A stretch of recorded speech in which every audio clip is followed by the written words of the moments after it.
जैसे पति घर आए, घर में भोजन मां भी बनाती है, पत्नी भी बनाती है, पर पत्नी कभी कभी बनाती है, मां ही ज्यादा बनाती है। और पति रोज पूछता आज किसने भोजन बनाया। किसी दिन कह दिया जाए आज तुम्हारी पत्नी ने बनाया, तो महाराज भले ही बिना नमक की सब्जी हो तो भी प्रशंसा करो, बहुत बढ़िया बनी, एक नंबर बना, क्या इसमें तो ऐसा लगता है मानो साक्षात अन्नपूर्णा आ गई हो तुम्हारे हाथों में।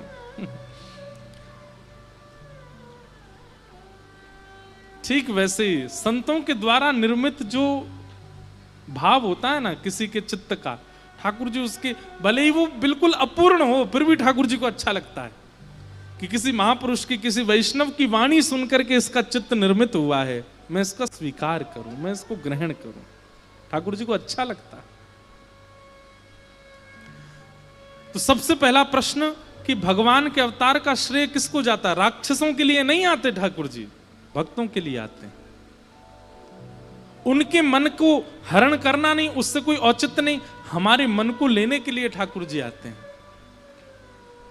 चित्तम सुखेन भवता पहितम ग्रहेशु, श्रीमद् भागवत के रासपंच अध्याय में गोपियां कहती हैं कि हमारा मन आपके पास है, वो मन हमें वापस कर दो तो हम चली जाएंगी। ठाकुर जी कहते हैं मन एक बार मैं जिसका ले लेता हूं फिर वापस नहीं कर पाता। एक बात तो सत्य है, संसार में ये मन कहीं भी लगा हो एक ना एक दिन वहां से बिछुड़ेगा। जैसे किसी का मन धन में लगा है, एक दिन धन से उठ जाएगा। किसी का मन पत्नी में लगा है, एक दिन उठ जाएगा, बुरा नहीं मानना। किसी का मन बच्चों में लगा, बच्चों से भी उठ जाएगा। किसी का मन संसार में लगा, वहां से भी उठेगा। रसगुल्ला जलेबी मिठाइयों में लगा, वहां से भी उठ जाएगा। बड़ा पाव में लगा, वहां से भी उठ जाएगा। चाय में लगा, चाय से भी उठ जाएगा। लेकिन एक बार यदि ये मन परिपूर्ण रूप से ठाकुर जी में लग गया, ये वहां से कभी नहीं उठता हुआ दिखा, आज तक नहीं उठा किसी का। और अगर किसी का उठा, किसी का मन उठा है तो इसका मतलब लगा ही नहीं था, इसीलिए उठ गया। मन अगर उठा है कि कई लोग आकर के कहते हैं ना, महाराज जी पहले बहुत अच्छा भजन होता था, पहले कथा भी होती थी, पहले सब भाव अच्छे होते थे, आजकल नहीं हो रहा। तो इसमें दो कारण हो सकते हैं, या तो पहले मन लगा ही नहीं था, आपको भ्रांति हुई थी कि आपका मन लग गया ठाकुर जी के प्रति, पहले लगा ही नहीं था। और या फिर दूसरा कारण हो सकता है कि आपने किसी वैष्णव का अपराध किया होगा, इसलिए कुछ देर के लिए ठाकुर जी ही कनेक्शन हटा देते हैं। क्षमा प्रार्थी हो जाओ, वैष्णवों से प्रार्थना कर लो, फिर से लग जाएगा। और वैष्णव प्रार्थना करने के बाद भी नहीं लग रहा है, इसका मतलब वो पहले ही नहीं जुड़ पाया था। प्रयास कीजिए, फिर से कोई सदगुरु संत कृपा करें, वैष्णव कृपा करें, तब लगेगा।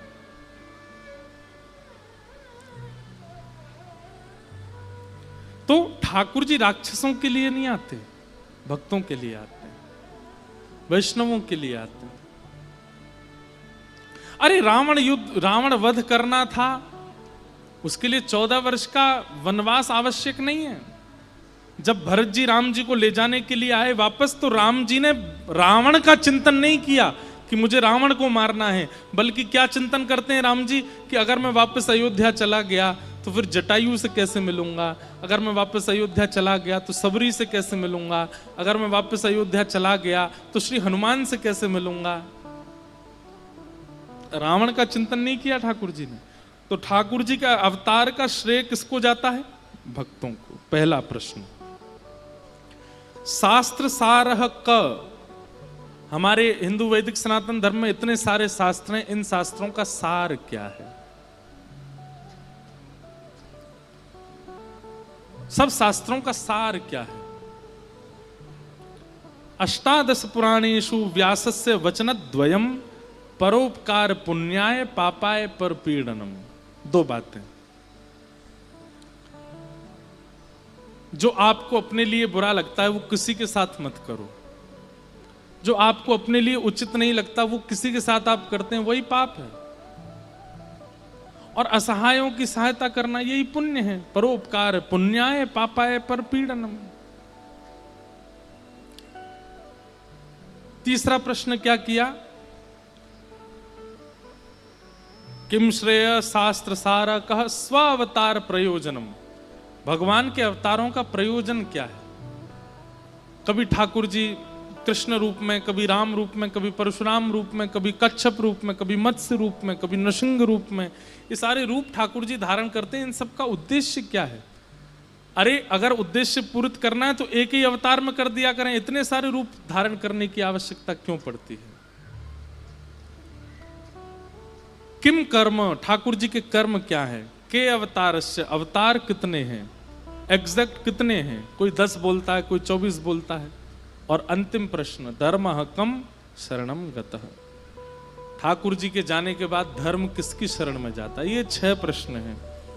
और इन 6 प्रश्नों के उत्तर में अब सूत जी महाराज यहां से कथा कहना प्रारंभ करते हैं।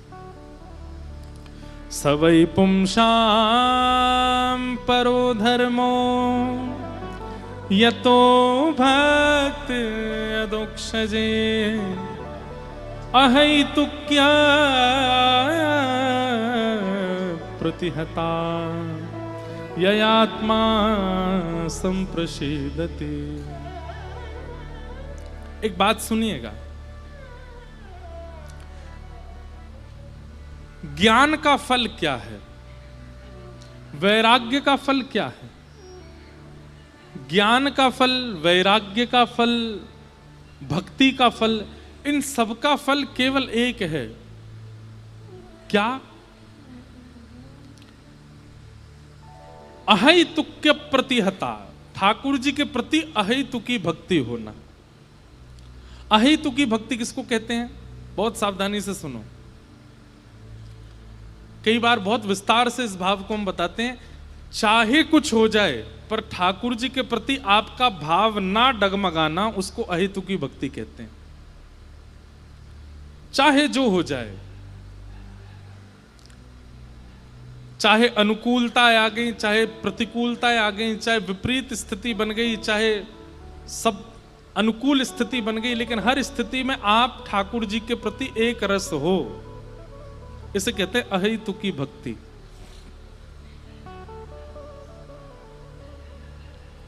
आपको चिंता इस बात से नहीं होती कि धन की जरूरत है या अन्न की जरूरत है या इसकी जरूरत है या उसकी। आपको चिंता इस बात की होती है कि भजन ना घटे, बस हमारा ठाकुर जी के प्रति जो प्रेम है वो ना घटे। ये अहेतुकी भक्ति कहलाती, ना विच्छिन्न होने वाली भक्ति। चाहे जो हो जाए, ठाकुर जी के प्रति आपका भाव। प्रहलाद जी महाराज, पिताजी ने कितने प्रयास किए उनको मारने के, लेकिन श्री प्रहलाद जी महाराज का मन बिल्कुल नहीं डगमगाया। और श्री प्रहलाद जी कहते हैं, दंता गजानाम कुलिशाग्र निष्ठुरः शीर्णायते ते नवलई वलम तत् महाविपत्तापि विनाशनोयम जनार्दनानुस्मरणानुभाव।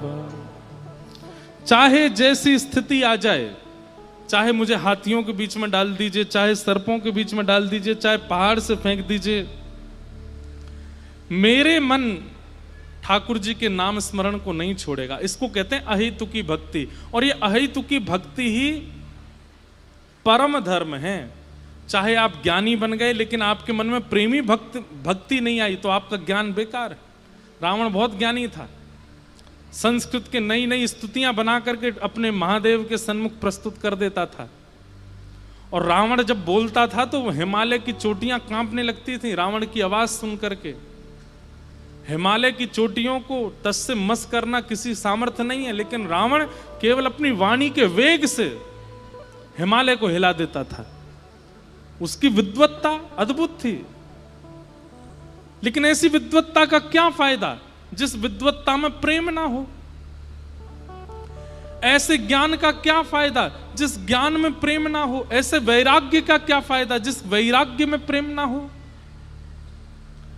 हमारे जीवन में हम जो कुछ भी करते हैं सबका फल हमको यह मिलना चाहिए कि हम और प्रेमी बने, हमारे अंदर और प्रेम बढ़े।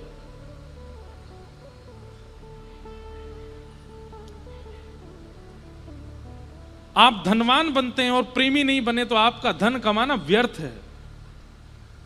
आप बहुत संपत्तिवान, ऐश्वर्यवान, योग्यवान बन गए, लेकिन आपके चित्त में प्रेम की सुगंधी नहीं है, तो आपने जो जो कमाया सब व्यर्थ है। लेकिन आपने सब प्राप्त करते हुए भी अपने प्रेम को नहीं डगमगाने दिया, प्रेम की स्थिति नहीं घटी है, तब समझो कि ठाकुर जी की प्रसाद रूप में आप धन कमा रहे हो, प्रसाद रूप में ऐश्वर्य कमा रहे हो, प्रसाद रूप में संपत्ति कमा रहे हो। ठाकुर जी के बिना प्रसाद की वस्तु पाओगे तो प्रेम घटेगा, लेकिन ठाकुर जी के प्रसाद से अगर जीवन में कुछ भी आएगा तो प्रेम बढ़ेगा। समझ में आई बात? प्रेम वर्धन यदि नहीं हो रहा है, आपके अंदर सरलता, दीनता, दैन्यता, प्रियता, इन सब का प्रादुर्भाव नहीं हो रहा, तो आपका सब कुछ करना व्यर्थ है संसार में। लोग लगभग अनईजी हो जाते हैं बहुत धनवान होने के बाद। लोग लगभग दीनता का त्याग कर देते हैं एक श्रेष्ठता प्राप्त करने के बाद।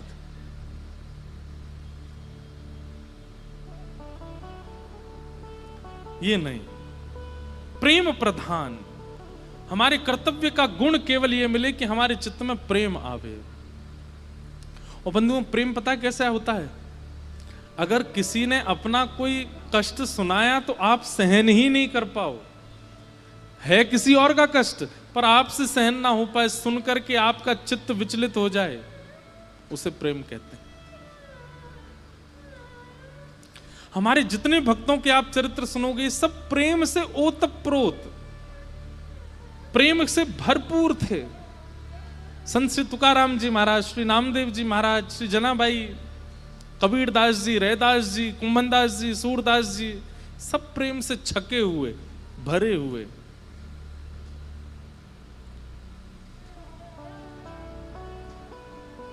भक्तिमती मीराबाई कहती हैं, मीराबाई को किसी ने कहा, ए मीरा, तेरे को भजन करना अच्छा लगता है, तेरे को नाम गाना अच्छा लगता है, तो एकांत में किया कर, ये सबके सामने क्यों करती है? तू बीच में खड़े होकर के क्यों गाने लग जाती है? और तुझे पता है कि तेरे देवर को बिल्कुल अच्छा नहीं लगता, तेरे पति की मृत्यु हो गई, तेरे ससुर जी एकमात्र ससुराल में थे जो तेरे पक्ष के थे, वो भी चले गए, अब तेरी ननद और तेरे देवर ये दोनों तुझ पर कुठाराघात करते हैं, फिर भी तू इनके सामने कीर्तन करती है, क्यों करती है? अरे भाई, वो राजा है, उसको मना के रखना पड़ता है, वो अगर नाराज हो गया तो? मीराबाई का उत्तर इतना सुंदर, बोले ये तो राजा है, पर मैं जिसका नाम गाती हूं वो तो महाराजा है, वो नाराज हो गया तो?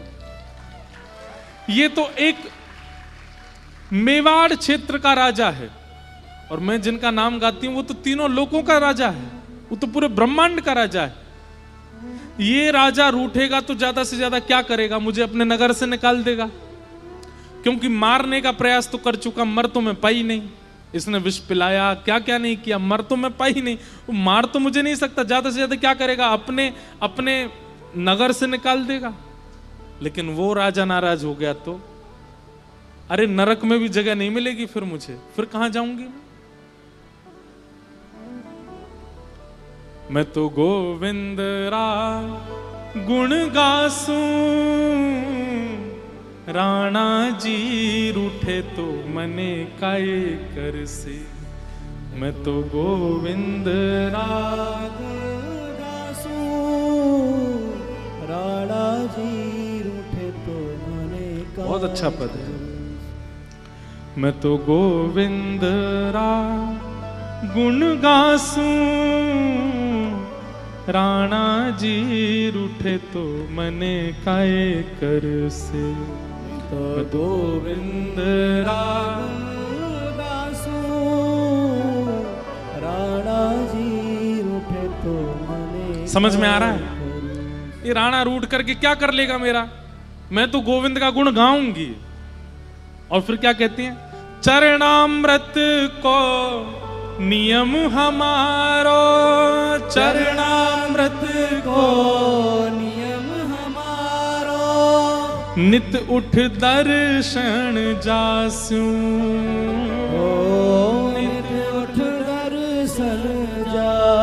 अरे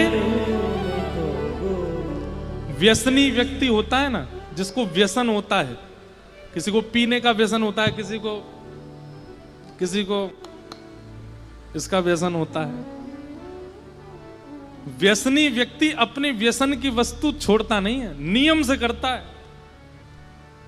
मीराबाई कहती है मैं भजन क्यों छोड़ दूं, मैं ठाकुर जी का स्मरण क्यों छोड़ दूं? जब व्यसनी अपना व्यसन नहीं छोड़ता तो मैं अपना भजन क्यों छोड़ूं, और वो भी किसी और के लिए? अरे क्या व्यसनी ने अपनी माता पिता की चिंता करके व्यसन छोड़ा? क्या व्यसनी ने अपनी पत्नी की बच्चों की चिंता करके अपना व्यसन छोड़ा? तो फिर मैं भक्त होकर के अपनी भक्ति क्यों छोड़ दूं? अरे व्यसनी से तो अच्छी हूं मैं। चरणामृत रो नियम हमारो, चरणामृत रो नियम हमारो, और नित उठ दर्शन जासू, नित उठ दर्शन जासू, और हरि मंदिर मां नृत्य करासा, हरि मंदिर मां नृत्य करासा, मैं घूंघरिया घम कासू, मैं घूंघरिया घम कासू, मैं तो गोविंद रा गुण गासू, राणा जी रूठे तो मने काहे कर से, मैं तो गोविंद रा गुण गासू, राणा जी रूठे तो मने काहे। और जो मीराबाई को रोक रही थी कि तू मत गाया कर, उसका हाथ पकड़ करके मीराबाई कहती चल तू भी गा, तू भी नाच मेरे साथ, चल राणा के सामने जाके नृत्य करेंगे। अरे हमको उससे क्या फर्क पड़ता है, राम नाम में, कृष्ण नाम में क्या लाभ है उसको सुन ले। बोले तू मुझे रोक रही है कि गोविंद नाम मत गाया कर, राम नाम मत गाया। अरे तुझे क्या पता है, राम नाम रो जहाज चला स्या, राम नाम रो जहाज चला सा, जो भव सागर तर जासू, जो भव सागर तर जासू, हे यह संसार बाढ़ का कांटा, यह संसार बाढ़ का कांटा, जो लगत नहीं जासू, जो लगत नहीं जासू। अरे ये संसार कांटा है, इसको रिझाने के लिए कब तक जिएगी तू? मीराबाई कह रही है। अरे संसार को कब तक रिझाएगी, कब तक पति को, बच्चों को, पत्नी को, इसको उसको, इनको सबको रिझा। ठीक है व्यवहार करना चाहिए, लेकिन हरि विमुख लोगों को रिझाने की जरूरत नहीं है। जो हरि से प्रेम नहीं करते उनके लिए क्यों जीना है? मीरा के प्रभु गिरधर नागर, मीरा के प्रभु गिरधर नागर, हे गिरधर नागर प्यारे नटवर नागर, गिरधर नागर प्यारे नटवर नागर, हे मीरा के प्रभु गिरधर नागर, मीरा के प्रभु गिरधर नागर, हे मीरा के प्रभु गिरधर नागर, ओ मीरा के प्रभु गिरधर नागर, हे निरख निरख सुख पासू, मैं तो निरख निरख सुख पासू, हाँ मैं तो निरख निरख सुख पासू, मैं तो निरख निरख सुख पासू, मैं तो गोविंद रा गुण गासू, राणा जी रूठे तो मन काहे करे से, मैं तो गोविंद रा गुण गासू, राणा जी रूठे तो मन काहे करे, मैं तो गोविंद रा गुण गासू, राणा जी रूठे तो मन काहे करे से, तो गोविंद रा गुण गासू, राणा जी रूठे तो मन काहे। इसे कहते हैं अहेतु की भक्ति। उनको अच्छा नहीं लगता कि तुम कथा सुनते हो। अरे तो भाई उनके लिए जी रहे हैं क्या हम? उनको अच्छा क्या लगता है? उनको अच्छा लगता है कि तुम पियो पीला वाला पानी। उनको अच्छा लगता है कि तुम खाओ किसी की टांग पका के। ये सब थोड़ी करना है हमें। अरे कुछ बिगड़ने के लिए जा रहे हैं कि ऊधम करने जा रहे हैं, सुधरने के लिए जा रहे हैं, अपने जीवन को संवारने के लिए जा रहे हैं, उस परम तत्व की प्राप्ति के लिए जा रहे हैं जिसने हमें बनाया है। और उसमें रुकावट आने वाला, अगर उसकी बात मान करके आप भजन साधन छोड़ देते हैं तो आप यही समझिएगा आपने भजन नहीं छोड़ा, ठाकुर जी ने आपको छोड़ दिया। आपने कथा नहीं छोड़ी है, ठाकुर जी ने आपको छोड़ दिया है।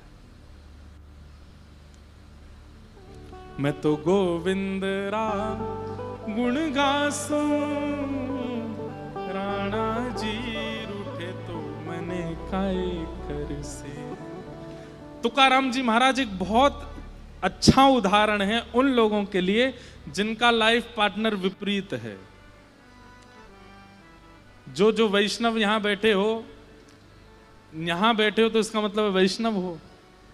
और अगर आप लोगों के जीवन साथी उनको प्रिय नहीं है कि आप कथा सुनते हैं, आप वृंदावन जाते हैं, आप तिलक लगाते हैं, आप नाम जप करते हैं, आप ठाकुर जी की सेवा करते हैं, तो तुकाराम जी को गुरु मान लो अपना। तुकाराम जी की पत्नी भी अनुकूल नहीं थी बिल्कुल भी। इसलिए तुकाराम जी क्या करते थे, एक घर के बाहर एक पहाड़ जैसा था, उस पर जाके बैठ जाते थे, वहां अपने नियम साधन करते थे। ठाकुर जी को भी घर से ले गए थे तुकाराम जी, वहीं सेवा करते थे, घर में लाते ही नहीं थे, पत्नी को प्रिय नहीं लगता। लेकिन पत्नी से कभी लड़ते नहीं, झगड़ते नहीं, पत्नी मारपीट भी कर देती, कभी कभी डांट भी देती तो सुन लेते, जो आज्ञा। क्यों?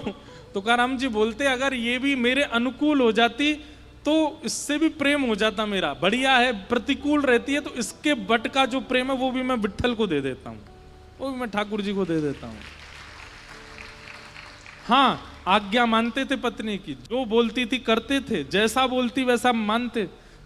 एक बार पत्नी ले आई बहुत सारे गन्ने और तुकाराम जी को दे दिया, बोले लो बेच के आओ इनको बाहर, और इनको बेच के धन लेकर के आना, और एक गन्ना इतने का बिकेगा, इसके अनुसार इतना धन आना चाहिए, नहीं आवे तो घर लौट के मत आना। तुकाराम जी बोले जो आज्ञा दो। गन्ने लेके गए, रास्ते में बहुत सारे बच्चे मिल गए, बच्चों ने कहा हमें गन्ना चाहिए, गन्ना। तब टॉफी तो होती नहीं थी उस जमाने में, कोई बुढ़िया के बाल तो होते नहीं थे, गन्ना ही टॉफी होती थी बच्चों के लिए, अंगूर ही टॉफी होते थे, ये मीठे फल ही बच्चे खाते थे। तो गन्ना देख करके बच्चे पीछे पड़ गए तुकाराम जी के। तुकाराम जी एक एक निकाल निकाल के देते गए, सारे बच्चों में बांट दिए, एक गन्ना बचा। लौट करके घर आए, पत्नी बोली आहा कितने अच्छे हो आप, सारे गन्ने बेकाए, एक बचा है बस, इन सबके अनुसार इतना रुपया होना चाहिए, लाओ दो। तुकाराम जी बोले देवी गन्ना चले जाते सारे तो नीरस पैसा मिलता, उसमें तो रस होता नहीं है। पैसे में कोई रस होता है? पैसा तो नीरस है, उसको खा करके कहां हमारी जीव में। ठाकुर जी ने बहुत बढ़िया कृपा की, एक गन्ना बच गया, इससे मैं और तू दोनों रस लेंगे, और बाकी के गन्ने जो हैं ये मैं सब बच्चों में बांटी आया हूं, पैसा लेकर के नहीं आया। छोटे छोटे बच्चे मिल गए, उन सब में बांट दिए, एक ही बच्चा है। पत्नी ने पकड़ करके गन्ना एक दिया कमर पे घुमा के, सोई दो हो गए वो। तुकाराम जी बोले देवी मुझे तो लगता था तुम बस सुंदर हो, लेकिन आज मुझे पता चला तुम तो बुद्धिमान भी हो। एक गन्ने में से दो कैसे खाते? तुमने दो कर दिए, एक तुम खाओ एक मैं खाऊंगा। अरे मेरी कितनी बुद्धिमान पत्नी है। प्रतिकूल पत्नी थी श्री तुकाराम जी महाराज की, पर श्री तुकाराम जी उससे निराश नहीं रहते थे, भगवत प्रसाद मान के उसको स्वीकार। देखिए प्रसाद का एक नियम है, वो गिर भी जाए ना तो भी पा लिया जाता है। प्रसाद का एक नियम है, जो प्रसाद नहीं है वो गिर जाए तो उसको फेंक दिया जाता है, लेकिन प्रसाद ठाकुर जी ने जो दिया है अगर वो पृथ्वी पर गिर भी जाए तो भी उठा के पाने का विधान है, वो अपवित्र नहीं होता। अगर आप वैष्णव हो, तिलक लगाते हो, कंठी पहनते हो, कथा सुनते हो, इसका मतलब क्या है? आपका संपूर्ण जीवन प्रसाद है, और जीवन में आने वाली हर घटना, हर व्यक्ति प्रसाद है, चाहे वो प्रतिकूल है चाहे अनुकूल है, सबको स्वीकार करो, सबको ग्रहण करो। एक बार तुकाराम जी महाराज के पास में, मुझे बहुत अच्छी लगती है बात, तुकाराम जी महाराज के पास गांव का एक बालक गया। तुकाराम जी बोले, क्या बात है बालक, तुम क्यों आए? बोले, प्रभु मेरे पूरे खानदान के लोग मेरे पीछे पड़े हैं कि तुम ब्याह कर लो। मैंने सब लोगों से कहा है कि अगर तुकाराम जी बोलेंगे तो ब्याह करूंगा, क्योंकि मुझे पता है आप कभी हां नहीं बोलोगे। आपकी पत्नी जो करती है आपके साथ पूरे गांव को पता है। दूध का जला छाछ भी फूंक फूंक के पीता है। आप जब स्वयं इतना भोग रहे हैं तो आप मेरे घर वालों से मना कर देंगे ना कि मेरा ब्याह नहीं होना चाहिए? तुकाराम जी बोले, हाँ ठीक है, घर वालों को बुलाओ। घर वाले आए, बोले तुकाराम जी अगर बोलेंगे तो ही ब्याह करूंगा। सबने जाके तुकाराम जी से कहा, क्या आज्ञा है? बोले, इसका अभी ब्याह करा दो।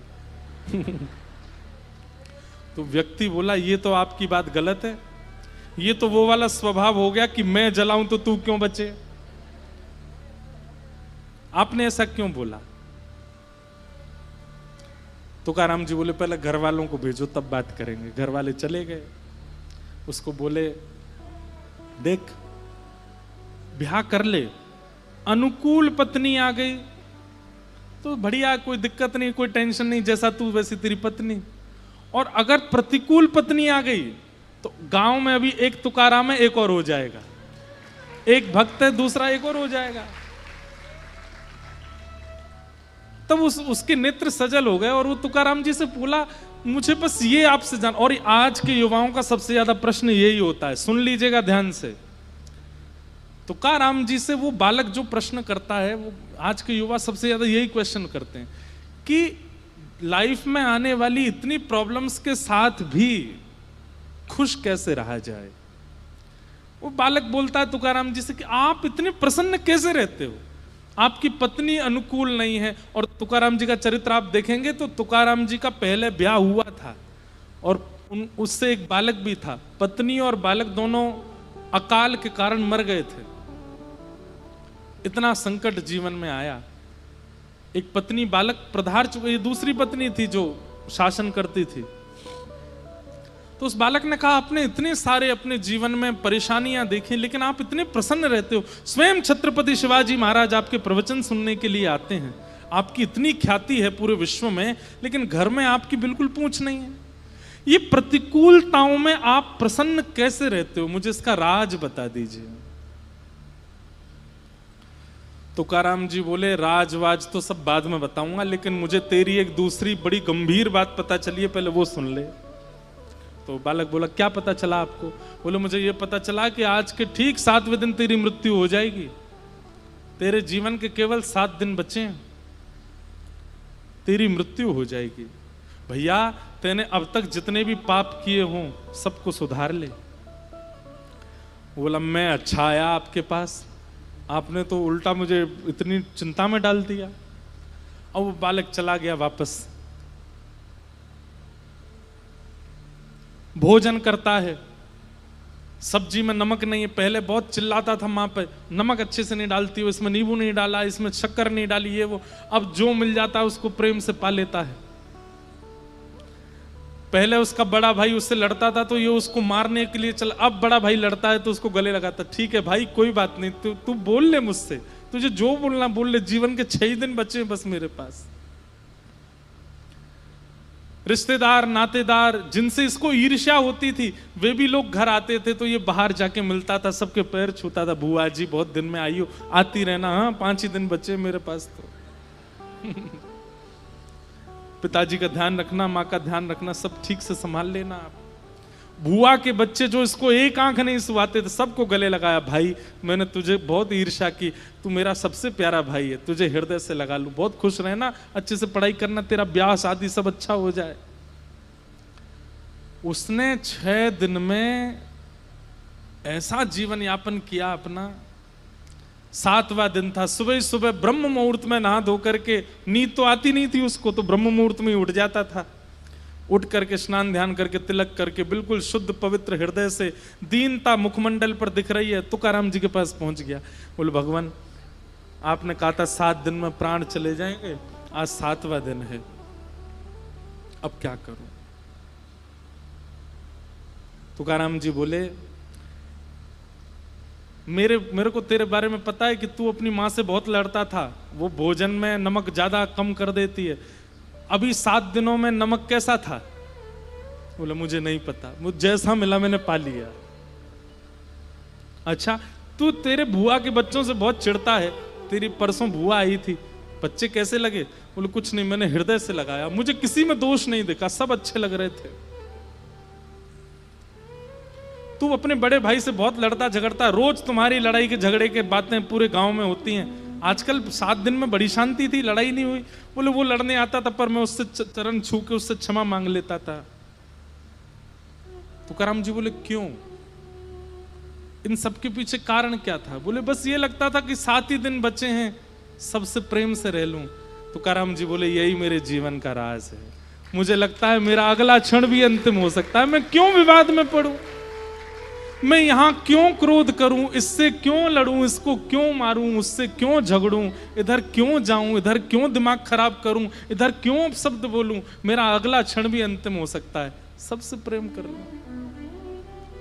चरणों में गिर गया। बोले भगवान आपने उत्तर बता के नहीं दिया, लेकिन प्रैक्टिकली मुझे समझा दिया, बस एक बात बता दो। बोले क्या मैं मरने वाला हूं? तुकाराम जी बोले हाँ, हर क्षण मरने वाला है, जब तक ये बात मन में नहीं रखेगा तब तक तू पापी बना रहेगा। जाओ, अगला घंटा भी तेरा अंतिम हो सकता है, इसलिए इस समय मैं बहुत व्यवस्थित रह लूं। क्या पता मेरा अगले घंटे मेरा प्राण निकल जाए, अगले क्षण में मुझे कुछ हो गया तो प्रसन्न रह ले। हर स्थिति में प्रसन्नता ये कब आ सकती है? जब आप प्रेमी हृदय वाले होंगे। बंधु हमारी बात बहुत ध्यान से सुनिएगा, अगर आपके चित्त में दीनता नहीं है, प्रेमत्व नहीं आ रहा है, आपकी की हुई सब क्रियाओं से आप सरल नहीं बन रहे, सहज नहीं बन रहे, डाउन टू अर्थ नहीं हो रहे हो, तो आपके द्वारा की गई सब क्रियाएं व्यर्थ हैं।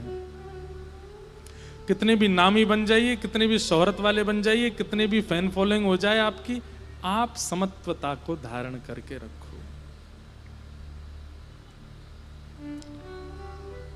ये भगवत प्रसन्नता का गुण है, ये भगवत प्रसन्नता का लक्षण है, प्रेम।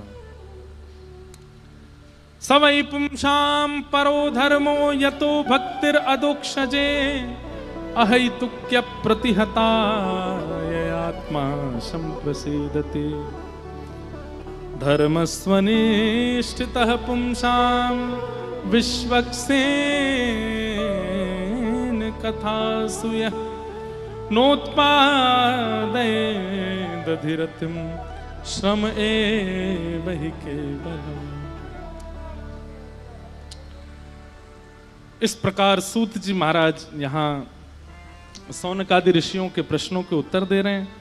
भगवान के अवतारों के प्रसंग सुनाए गए, ठाकुर जी के 11 अवतारों के बारे में यहाँ बताया गया। भगवान का एक सुंदर अवतार है धन्वंतरी। धन्वंतरी मतलब औषधि के स्वामी। संसार में जितनी भी औषधि हैं, उन औषधियों के स्वामी जो भगवान है वो धन्वंतरी भगवान है।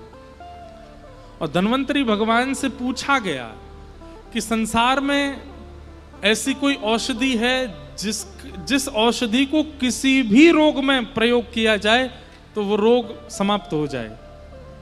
धन्वंतरी भगवान कहते हैं एकमात्र एक औषधि ऐसी है जिसको किसी भी प्रकार के असाध्य रोग में यदि ग्रहण किया जाए तो वो रोग समाप्त होता है। वो कौन सी औषधि है? कि अच्युतानंद गोविंद नामोच्चारण